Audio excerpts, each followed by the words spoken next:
No julgamento do Bolsonaro, o Brasil testemunhou uma aberração, um teatro para condenar uma pessoa inocente. Agora, nas mãos do Dias Toffoli, nós veremos um outro teatro, mas dessa vez não para condenar. Um teatro para blindar, proteger, inocentar alguém que notoriamente já é reconhecido como culpado. Ontem, Vorcaro falou pela primeira vez, foi questionado, por uma juíza que não pôde elaborar as próprias perguntas. Ela foi obrigada a ler as perguntas que Dias Toffoli elaborou.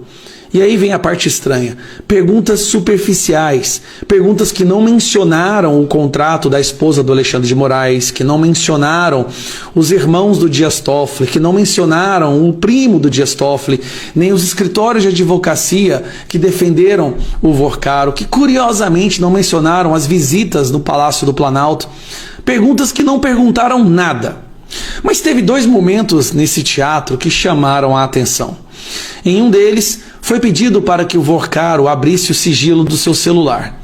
A resposta do advogado do Vorcaro foi muito curiosa. Porque se qualquer um de nós da direita falássemos que nós não abriríamos o sigilo ou não entregaríamos o celular por medo de conversas pessoais fossem vazadas, meu amigo, nós seríamos trucidados na imprensa. Mas a resposta do Vorcaro e do advogado dele foi essa. Para começar, eu faço aqui uma questão de ordem. Nós entramos na sala de audiência, nós não estávamos com o celular. Eu tenho um caderninho aqui anotando as perguntas que eu iria fazer. Acaba a audiência, nós chegamos na sala ao lado, a senhora me pediu se eu poderia abrir o sigilo do celular do Vorcaro, e eu disse que não abriria porque nós tínhamos receio, inclusive dos vazamentos. Eu não vou abrir o sigilo por causa do receio dos vazamentos.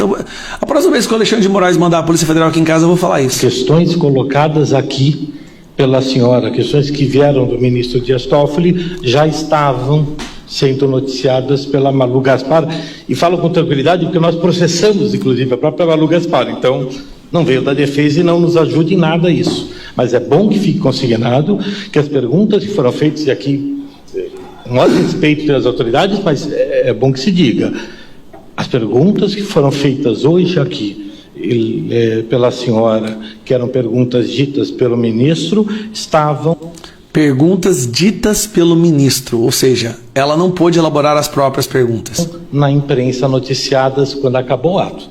Então, só para deixar claro, e aí, respondendo a sua pergunta, quando a senhora me disse, a senhora abre o celular? Eu digo, tem coisas pessoais. A senhora me disse, mas o sigilo é absoluto. O sigilo era absoluto, não deu, 20 minutos. Mas o Dias Toffoli não colocou tudo no gabinete dele, inclusive escolheu quais agentes da Polícia Federal poderiam ter acesso aos celulares, uma das ações mais absurdas que nós já vimos em uma investigação. É muito estranho tudo isso. Esse foi um dos pontos. O segundo ponto, que é, na hora que meu computador voltar a funcionar, um segundo ponto que chamou a atenção foi a questão do Vorcaro sendo questionado sobre a ligação com políticos. A resposta dele é essa. Só dizer o seguinte, se eu tenho tantas relações políticas como estão dizendo, e se eu tivesse pedido a ajuda desses políticos, eu não estaria com a operação do BRB negada e não estaria aqui de tornozeleira. A operação do BRB quase foi aprovada. Ela só não foi aprovada pelo Banco Central porque o absurdo que estava acontecendo era grande demais e os funcionários não queriam colocar o nome deles. Então teve uma parte do Banco Central que barrou. Mas aí entrou Alexandre de Moraes, conversando com o BRB, conversando com Galípolo, e vários membros da política, sim, tentaram ajudar. Só que houve ali um bolsão de sanidade dentro do Banco Central que travou tudo, porque o BRB estava pronto para comprar sim. Teria sido preso e estava com a minha família sofrendo o que a gente está sofrendo. Peraí, você foi preso e solto 2 dias depois. Felipe Martins ficou 6 meses sem prova nenhuma. Por que você foi solto? Conexões políticas. Conexões não só políticas, mas conexões com o judiciário brasileiro. Você hoje está de tornozeleira na sua casa, com centenas de provas de algo ilegal que foram cometidas. O Bolsonaro está preso sem uma prova sequer. Então, acho que, primeiro, vale a pena considerar isso. Segundo, o negócio com o BRB ele foi construído tecnicamente dentro do Banco Central, como eu disse anteriormente. E aí fica a frustração minha, porque não era para a gente estar aqui nessa sala e com essa exposição toda para um país, porque o prejuízo no final não foi só meu, foi do sistema financeiro. Até o dia 17 de novembro, todos os investidores do Banco Master estavam recebendo em dia fundos de pensão. De acordo com o funcionário do Banco Central, você tinha apenas 4 milhões em liquidez. Um banco que tinha, sei lá, 50 bilhões de investimento, só tinha 4 milhões em liquidez? Como explicar isso?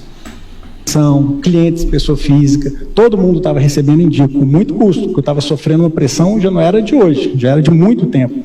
Inclusive estava tão quebrado o banco, tão quebrado, falindo, mas a diretriz de não importa o que aconteça, os 3 milhões e 600 da esposa do Alexandre de Moraes tem que ser pago em dia.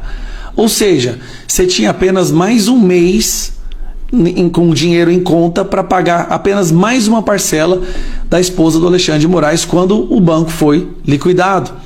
Eles olharam para a situação do banco e viram uma quantidade de fraude tão absurda, era um banco que estava tão ilegal, tão irregular, que eles entenderam que aquilo tinha que ser liquidado imediatamente.